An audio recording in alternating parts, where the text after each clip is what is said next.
তো হযরত উমর বক্তব্য দিয়া বলল, আমি ধর্ম গ্রহণ করছি, আল্লাহ এবং রাসূলের উপরে ঈমান আনছি, তা আমি এখন ধর্ম পালন করব, বাধা কেন? নামাজ কেন আমি লুকিয়ে পড়ব? আল্লাহ রাসূল বলল, উমর পরিস্থিতি ভালো না, এখন প্রকাশ্যে নামাজ হলে মানুষে মারধর করে, আপনি আমার অনুমতি দেন, একটা বক্তব্য দিব। হযরত উমর কয়, একটা বক্তব্য দিব, অনুমতি দেন। রাসূলকে অনুমতি দিলাম। উমর তরবারিটা বাইর কইরা এইভাবে ঘুরাইতেছে আর মক্কায় হাঁটে। হযরত উমর খলিফাতুল মুসলিমিন, হযরত উমর তরবারিটা মাথার উপরে লইয়া এইভাবে ঘুরাইতেছে আর মক্কার অলিতে গলিতে হযরত উমর আডে আর বলে, মক্কার মানুষেরা রে, আজকের থেকে আমি প্রকাশ্যে নামাজ পড়ব, আমার সাথীরা প্রকাশ্যে নামাজ পড়বে, কেউ যদি বাধা দিতে আসস তাহলে স্পষ্ট ঘোষণা করে দিলাম, তোদের বিবি যদি বিধবা করতে চাস, আয় আমি উমরের তরবারির নিচে আয়। তোদের সন্তানগুলিকে যদি এতিম করতে চাস, আয় আমি উমরের তরবারির নিচে আয়। জুড়ে জুড়ে যখন বক্তব্য দেয়, আবু জাইল আছেন গড়ের ভিতরে, আবু জাইল একটা তরবারি লিয়ে বাইরে যায়, কেন রে বাইরিয়া দেখো হযরত উমর আবার দরজা করে গেছে, গিয়ে দরজা লাগাই দিছে, সব বনাস। উমর রে আবু জাইল ডরাইতে, উমর যখন তরবারি লইয়া ঘোড়ায়, আবু জাহেলের ক্ষমতা নাই উমরের সামনে দাঁড়াইয়া কথা বলার।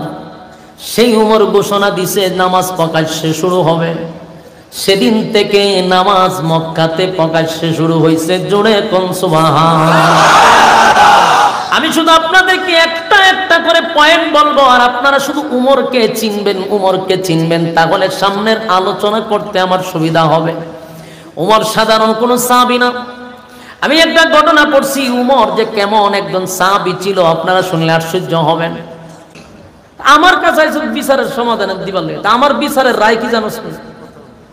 একবারে তরবারি লইয়া কথা কইবার আগে একটা সেদ মারছে, এক সেদের কল্লা মাথাটা 10 হাত দূরে পড়ছে। এটা হলো উমরের বিচার। একটা সেদ মারছে, কল্লা উড়াইছে, কইছিল আমি উমরের বিচার। নবীর বিচার পছন্দ হয়েছে না, আমার দ্বারা আমার বিচার হইল এটা। উমরের কিন্তু কথা কইবার আগে হাত চলতো বেশি, উমর কথা কইতে কম, কাজ করতো বেশি। সাথে দিয়ে হুদি দাঁড়ায় আছি, নিচে দিয়ে 2 রাস্তা আছেন, দুনো রাস্তা সারা শুরু করছে, কাপড় চুপড় সব পরাই নিছে, এইভাবে কাঁপতেছে। উমরে যে তুই কাপড় খেলে, কখন কি আমারে মারবে? তোরে ধরতাম না, সইতাম না, তুই মারলো এবারই যা। হেতে তো জীবনের লেগে বাচ্চা, কারণ এর সামনে একটা কল্লা উড়াই নিছে, কাঁপা শুরু করছে, দৌড় মারলো সব বনাস।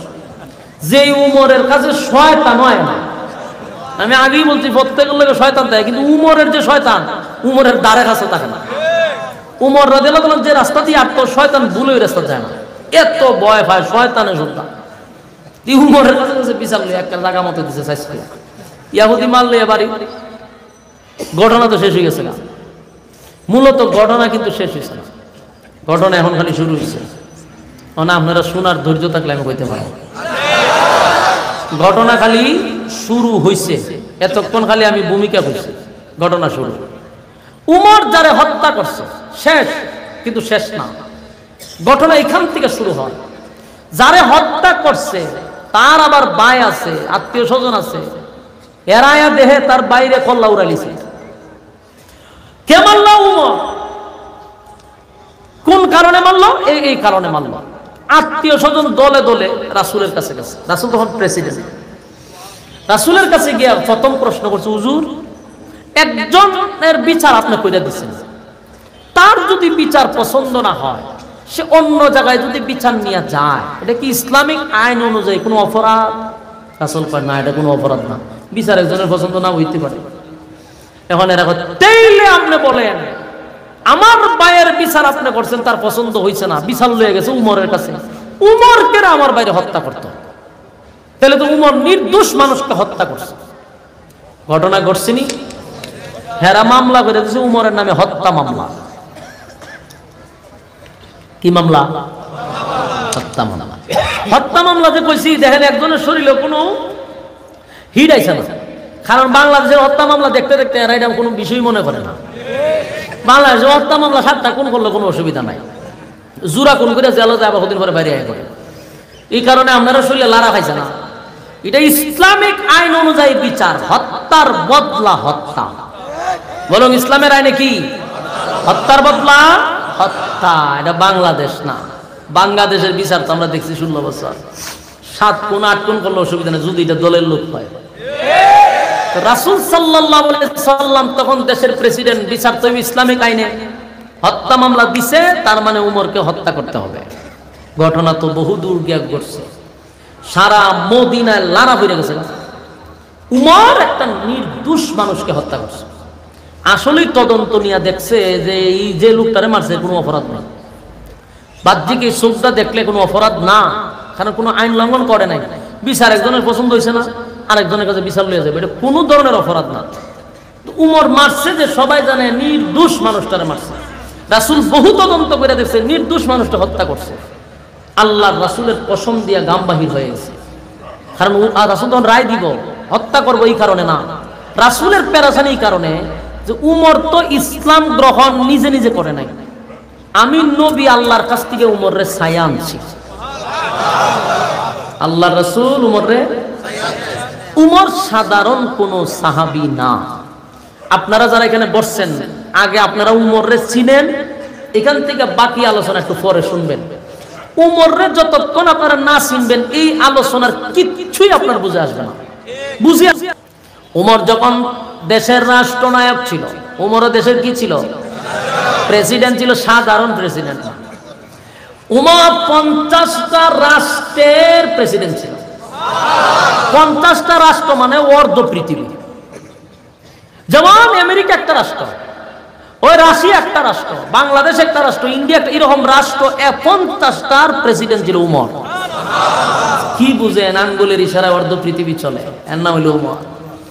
খলিফাতুল মুসলিমিন হযরত উমর যখন দেশ চালাইতো তখন একজন গভর্নর পাঠাইছে মিশরে। মিশরে যিনি দেখভাল করেন, যিনি পরিচালনা করেন, যার দায়িত্ব মিশর চলে, ওনার নাম হলো আমর ইবনুল আস রাদিয়াল্লাহু তাআলা আনহু। উনি গোটা মিশর ওনার দ্বারাই পরিচালিত হইত, ওমরের নেতৃত্বে। মিশরের মানুষের মূল কাজ ছিল কৃষি, আর এই কৃষি উৎপাদন করত নীল নদের পানি দিয়া।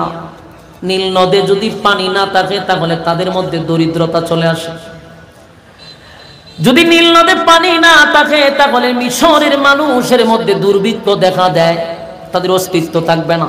তাদের মেইন নিয়ামত হলো নীল নদের পানি, এটা দিয়ে তারা কৃষি করে, সবজি করে, বাজারে বিক্রি করে, এটা দিয়ে তাদের আয়ের উৎস। কিন্তু একটা সময় নীল নদের পানিটা শুকায়া গেল, গোটা মিশরের মানুষ আন্দোলন শুরু করলো।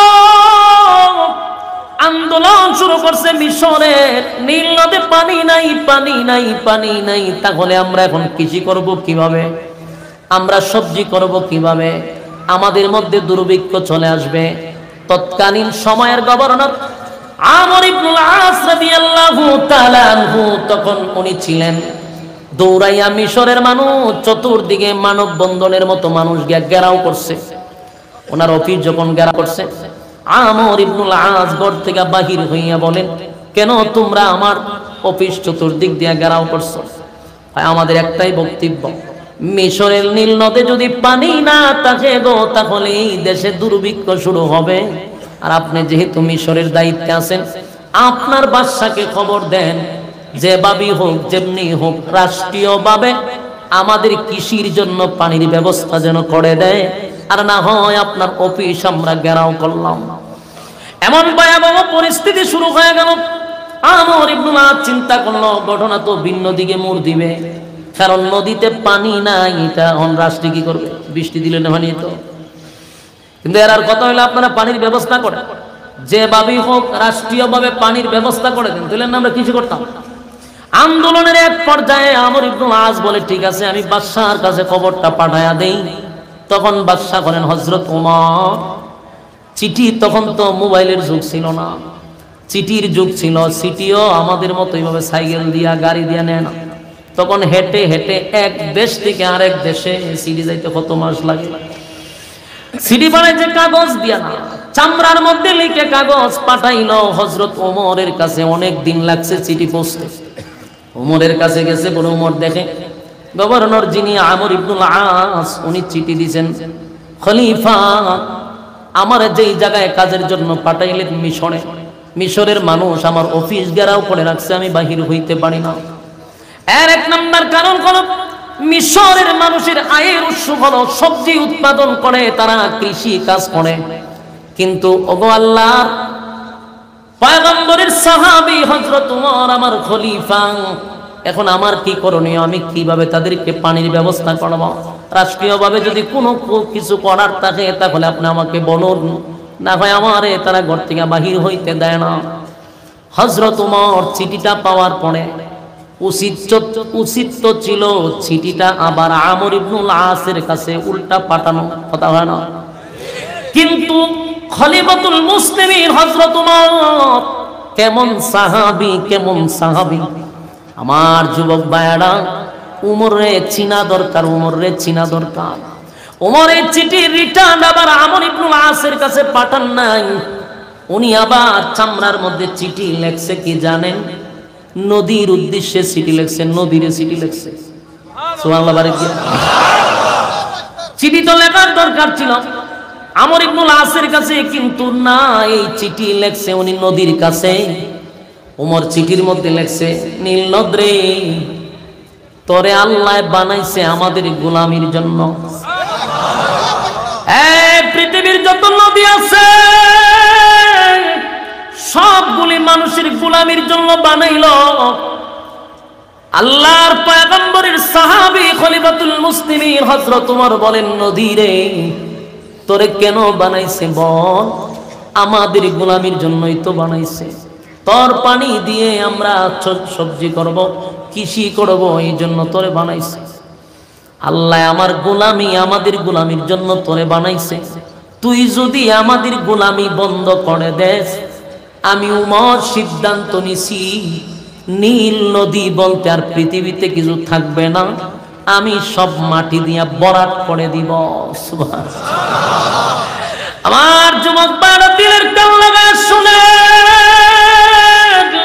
হযরত ওমর চিঠিটা দিল নদীর কাছে, তাও নীল নদীর কাছে গো।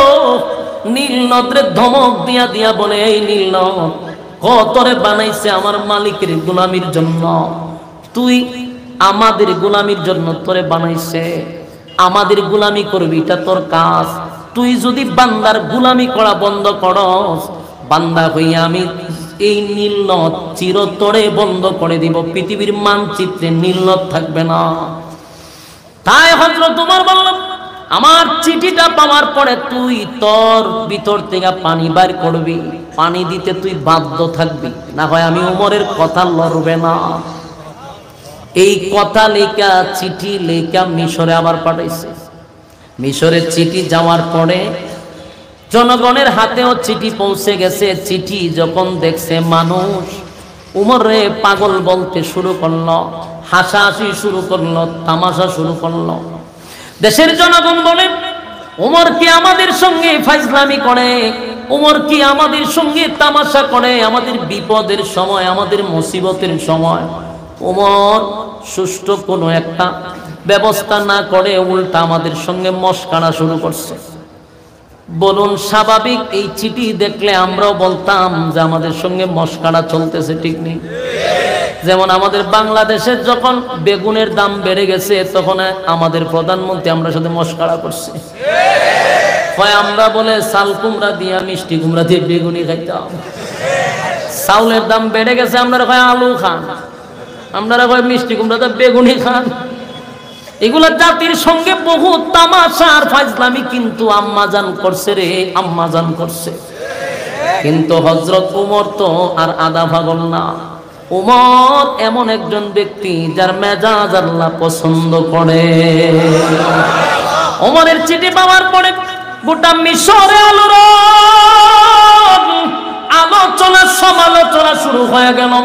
এই দেশের বাদশা হইয়া জনগণের সাথে কেমনে রে মস্কারা করলো, জনগণের সাথে ঠাট্টা মস্কারি করলো, মেনে নেওয়া যায় না। আন্দোলন আরো তীব্র হইতে লাগলো। দেশের জনগণ গড় থেকে বাহির হইয়া রাজপথে নামলো। এত আন্দোলন শুরু করলো।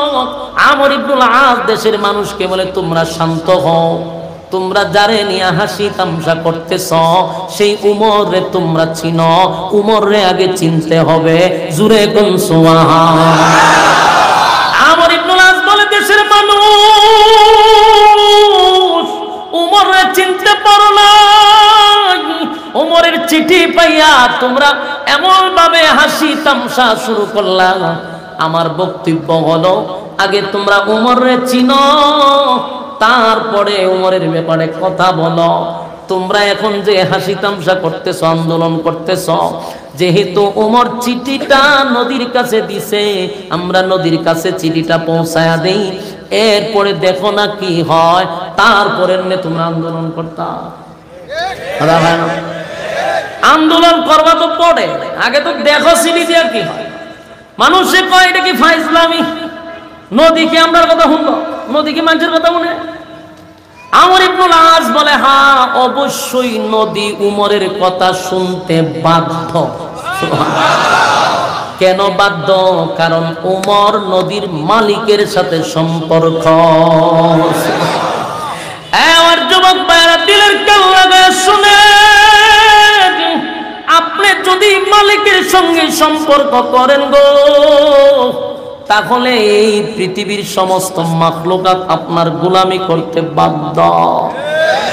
সূর্য মানুষের গোলামি করে, চন্দ্র মানুষের গোলামি করে, গাছ মানুষের গোলামি করে, নদী মানুষের গোলামি করে রে। কারণ আল্লাহ বলেন, সমগ্র মাখলুকাত মানুষের গোলামির জন্য বানাইছি, মানুষকে বানাইছি আমি আল্লাহর গোলামির জন্য। মানুষ তুই যদি আমি আল্লাহর গোলামি করো, তাহলে আমি আল্লাহ তোদের ব্যাপারে অর্ডার দিয়া দিছি, মাখলুকাত তোর গোলামি করবে, তোর গোলামি করবে। মানুষ যখন আমার আল্লাহ ভুলে যায়, মানুষ যখন আল্লাহর গোলামি বন্ধ করে দেয়, মানুষের দাম থাকে না, মানুষের দাম থাকে না, জিনিসপত্রের দাম বেড়ে যায়। মানুষ তোমার কোনো দাম থাকবে না, কারণ তুমি মালিকের সাথে সম্পর্ক নাই, তাই মালিকের মাখলুকাত তোমার সঙ্গে সম্পর্ক নাই।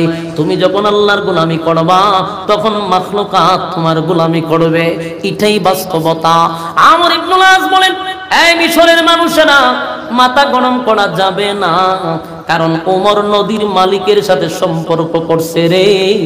ওমর যদি নদীরে অর্ডার দেয়, নদী অর্ডার মানতে বাধ্য। সুবহানাল্লাহ। কারণ নদীর মালিকের সাথে সম্পর্ক কার?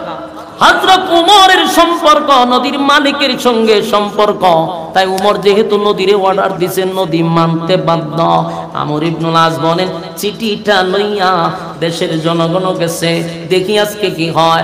আর না হয় আমর ইবনুল আসকে হত্যা করব, তারাও প্রস্তুতি নিছে, এই তামাশার জবাব আমরা তরবারি দিয়া দিব, এরকম ভাবে প্রস্তুতি নিয়ে গেছে। আমর ইবনুল আস চিঠিটা লইয়া নদীর কাছে গেল। নদীর মাঝখানে গিয়া চতুর্দিকে তাকায়া দেখে দেশের জনগণ তাকায় আছে আমর ইবনুল আসের কাছে, তরবারি লইয়া দাঁড়ায় আছে। যদি পানি না দেয়, আমর ইবনুল আসকে হত্যা করার প্ল্যান করছে। জনগণের সঙ্গে তামসা, জনগণের সঙ্গে ইয়ারকি মারা, এর প্রতিশোধ নেওয়ার জন্য তারা প্রস্তুত। আমর ইবনুল আস বলেন, আমি চতুর্দিকে দিকে তাকায়া দেখে দেশের জনগণ তাকায় আছে আমর ইবনুল আসের কাছে, তরবারি লইয়া দাঁড়ায় আছে। যদি পানি না দেয়, আমর ইবনুল আসকে হত্যা করার প্ল্যান করছে। জনগণের সঙ্গে তামসা, জনগণের সঙ্গে ইয়ারকি মারা, এর প্রতিশোধ নেওয়ার জন্য তারা প্রস্তুত। আমর ইবনুল আস বলেন, আমি চতুর্দিকে তাকাইয়া চিঠিটা নদীর মাঝখানে শুধু রেখে দিলাম। রেখে আমি যখন সামনের দিকে আগাবো, আমি তাকায়া দেখি আমার পিছনে পানি দৌড়ায়, আমি সামনে দৌড়াই। চিৎকার দিয়া বলি সুবহানাল্লাহ। একটা জবান বন্ধ রাখবেন, আল্লাহু আকবার। আরো জোরে করে আল্লাহু আকবার। এই ইমানের আওয়াজ দিয়ে বলেন আল্লাহু আকবার। হযরত ওমর আল্লাহর কথা শুনে, আমার মালিকের একজন প্রিয় ব্যক্তি হযরত ওমর। উমর যেহেতু মালিকের কথা শুনে, তাই উমরের কথা মাখলুক শুনতে বাধ্য। এই যে নীল নদে পানি হইল রে, বর্তমান বিজ্ঞান বারবার পরীক্ষা করে দেখে, ওই যে 1400 বছর আগে পানি হইছিল, আজ নীল নদের পানি কমেও নাই বাড়েও নাই। হযরত উমরকে চিনো? উমর সাধারণ কোন সাহাবী নয় গো, উমর সাধারণ কোন সাহাবী না। যেই উমরের মেজাজ মেজাজ মেজাজ আল্লাহর কাছে পছন্দ। সুবহানাল্লাহ। উমর যা চাইতো আল্লাহ তা নাজিল করত। দেখি সাধারণ কথা, আয়াত নাজিল হয় নবীদের উপরে, আল্লাহ নবীর উপরে কোরআন আয়াত নাজিল হয়েছে। কিন্তু আশ্চর্যের ব্যাপার হলো 21টা আয়াত হযরত উমরের মেজাজ মতো নাজিল হয়। সুবহানাল্লাহ। বাড়ি দিয়া যুবক বাংলা, আমি শেষ কথাটা বলি, উমরকে চিনায়া আমার আলোচনা সামনের দিকে নিয়ে যাব। শুধু আরেকটা কথা, উমরের মেজাজ আল্লাহ পছন্দ করে। আরেকটা কথা শুনেন, আয়াত 21 জায়গায় নাজিল হয়েছে উমরের মেজাজ অনুযায়ী। সুবহানাল্লাহ। আল্লাহর পয়গম্বর যে সিদ্ধান্ত নিত, উমর যদি বলতো হুজুর এই সিদ্ধান্তটা আমার কষ্ট হয়, আসমানের দিকে উমর তাকায়া থাকতো, উমরের সিদ্ধান্ত অনুযায়ী আয়াত নাজিল করে দিত। আল্লাহর হাবিব হাবিবে কিবরিয়া মক্কার সবচেয়ে বড়, মদিনার সবচেয়ে বড় টাটকা টাটকা টাটকা শয়তানের জানাজা পড়াইতে নবী গেছে। মুনাফিক, সবচেয়ে বড় মুনাফিকের জানাজার নামাজে নবী উপস্থিত হইছে। তামাম মদিনার অলিতে গলিতে শহরে বন্দরে সব জায়গায় খবর পৌঁছে গেছে। তোমরা শুনছ মদিনার সবচেয়ে বড় মুনাফিকের জানাজা নবী পড়াবে। এটা কেমনে রে মদিনার মানুষ মাইনা নিবে? কেউ মেনে নিতে পারলো না, কিন্তু নবী পড়াবে, এই জন্য বাধ্য হইয়া জানাজার মাঠে সবাই গেছে। উমরের কানেও গেছে, সবচেয়ে বড় মুনাফিকের জানাজা নবী পড়াবে। উমর তরবারি লইয়া গেছে, নবীরে নিষেধ করবে যে জানাজা পড়ায়েন না। নবীজির কাছে গেল।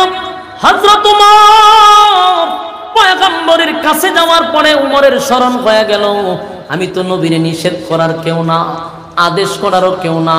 আমি নবীরে আদেশও করতে পারি না, নবীরে নিষেধও করতে পারি না।